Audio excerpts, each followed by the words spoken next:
Morning children, welcome to my YouTube channel. बच्चों, आज हम सॉल्व करेंगे एक्सरसाइज 12.2 का question number 5।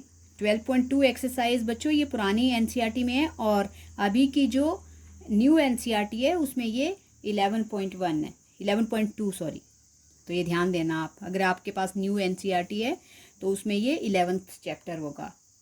Okay, question number 5 में हमें बोला है इन a circle of radius 21 centimeter, an arc subtends an angle of 60 degree at the center, then find।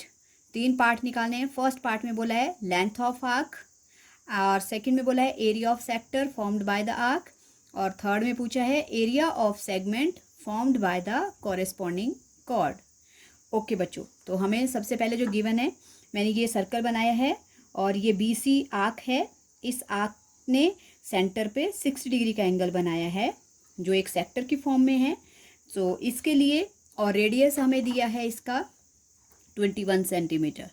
Okay, तो आप लिख सकते हो radius of circle.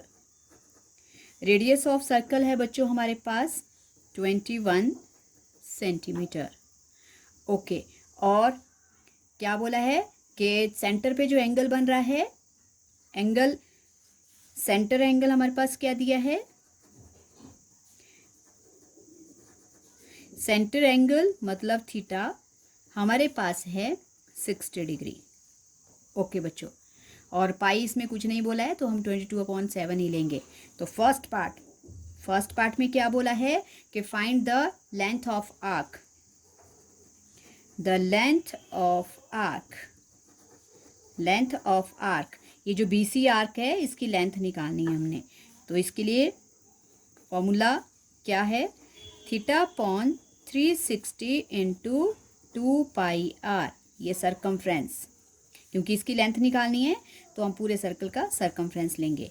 Okay, theta है हमारे पास 60 अपॉन 360 इंटू 2 इंटू पाई हमारे पास 22/7, क्योंकि ऑलरेडी गिवन नहीं है हमें क्वेश्चन में, और इंटू रेडियस है 21।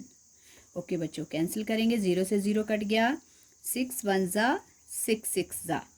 ओके, अब 7 के टेबल में 21 आता है तो 7 3 ज़ा, और 3 1 ज़ा 3 2 ज़ा, 6 को भी हमने काट लिया और 2 से 2 कट गया। बच्चों हमारे पास आंसर बच गया, ऊपर बच गया हमारे पास 1 इंटू 22 इंटू 1 मतलब 22 सेंटीमीटर। और क्योंकि ये लेंथ है बच्चों तो इसमें हम स्क्वायर नहीं लगाएंगे।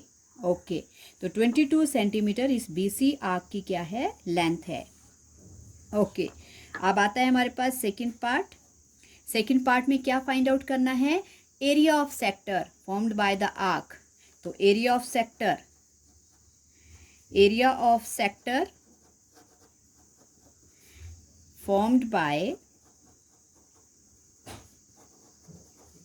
formed by the arc। इस आर्क ने ये जो सेक्टर बनाया है इसका हमें एरिया निकालना है। तो एरिया ऑफ सेक्टर का formula theta upon 360 into πr square, radius का स्क्वायर। अप्लाई करो बच्चों, थीटा है हमारे पास 60 अपॉन 360 इंटू पाई हम 22/7 ही लेंगे, रेडियस r स्क्वायर मतलब 21 स्क्वायर।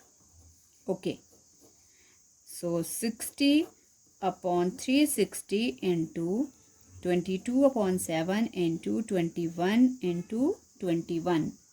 ओके, अब कैंसिल करेंगे, 0 से 0 6 6 ज़ा, अगेन 7 से 7 3 ज़ा, फिर 3 से 6 को। ओके, और बच्चों याद रखना कैंसलिंग जो होती है ऊपर नीचे कैंसिल होता है, या तिरछे में ऊपर नीचे कैंसिल हो सकता है, लेकिन न्यूमरेटर से न्यूमरेटर कभी कैंसिल नहीं होगा, डिनोमिनेटर से डिनोमिनेटर कभी कैंसिल नहीं होगा। ये दोनों चीज़ें आपस में मल्टीप्लाई होती हैं। ओके, और 2 से अब हम 2 11 ज़ा। ओके, क्या बच गया, अब हमारे पास बच गया 11, न्यूमरेटर में ऊपर 11 इंटू 21, 11 और 21 हमारे पास बच गया अब 11 और 21 को हम मल्टीप्लाई करेंगे क्योंकि अपॉन वाली सारी वैल्यूज़ फिनिश हो गई हैं, कैंसिल हो गई हैं। सो 21 11 ज़ा 1 1 ज़ा 2 ज़ा 1 ज़ा 2 ज़ा। ओके, तो आंसर आ गया बच्चों 231। और क्योंकि ये एरिया है तो इसमें स्क्वायर लगेगा, सेंटीमीटर स्क्वायर, या स्क्वायर सेंटीमीटर भी लिख सकते हो आप, ऐसे भी लिख सकते हैं इसको SQCM, या फिर ऐसे भी लिख सकते हो। ओके, ये हो गए 2 पार्ट। अब थर्ड पार्ट में क्या बोला है बच्चों? थर्ड में हमें निकालना है area of segment formed by the corresponding chord. इस कॉर्ड के साथ, जो यहाँ पे एक कॉर्ड ले लेते हैं हम, ये कॉर्ड। अब ये जो ये वाला पार्ट बचा हमारे पास सेगमेंट, ये हमें फाइंड आउट करना है। तो area of segment, area of segment formed bye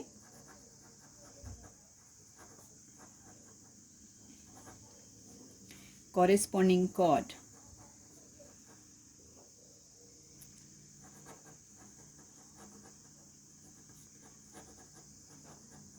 okay बच्चों, तो इसको फाइंड आउट कैसे करेंगे? इसका फॉर्मूला क्या होता है बच्चों, पता है आपको? क्या होता है? Area of sector, area of sector theta upon 360 pi r square minus area of equilateral triangle, क्योंकि आपके पास थीटा जो है वो 60 डिग्री है, तो 60 डिग्री इस ट्राइंगल में 60 के एंगल बनाएगा, मतलब ये इक्वलेटरल ट्राइंगल है। तो इक्वलेटर ट्राइंगल का formula √3/4 into side square. Okay जी, हो गया। अप्लाई करेंगे हम रिप्लेस करेंगे वैल्यूज़। 60/360 इंटू पाई हमारे पास नहीं है, पाई हम वही यूज़ करेंगे, और 21 square minus √3/4 into side square. Side बच्चों मैंने बोला था जो रेडियस होता है वही, देखो ये जो हमारे पास ट्राइंगल है, इस ट्राइंगल का ये जो रेडियस है यही हमारे पास क्या है, यही इस ट्राइंगल की साइड भी है। तो इसका मतलब जो साइड होती है इक्विलेटरल ट्राइंगल की और सेक्टर में जो रेडियस होता है वो इक्वल होते हैं, तो इसका मतलब यहाँ भी बन जाएगा 21 स्क्वायर। ओके बच्चों, अब 21 स्क्वायर बोथ साइड है, ये हमारे पास कॉमन है। सो अब हम इसको ब्रैकेट के बाहर कॉमन कर लेंगे। सो 21 स्क्वायर मैंने ब्रैकेट में लिख लिया, और इस वाले ब्रैकेट में रह गया 60/360 इंटू 22/7 माइनस √3/4, ये बच गया अब हमारे पास ब्रैकेट में। इसको हम कैंसिल करेंगे। पहले 21 का स्क्वायर क्या होता है? 441। 21 सा बच्चों क्या होता है? 441। ओके, सो 41 आ गया। अब कैंसिल करेंगे, 0 से 0, 6 1 ज़ा 6 6 ज़ा, और 2 के टेबल से 2 3 ज़ा 2 11 ज़ा। तो यहाँ पे बच्चों हमारे पास आ गया 11/21 माइनस √3/4। ओके, अब हमारे पास ये जो 441 है ये दोनों के लिए है, इसको दोनों से बारी बारी मल्टीप्लाई कर लेंगे। 441 इंटू 11/21 माइनस 441 इंटू √3/4।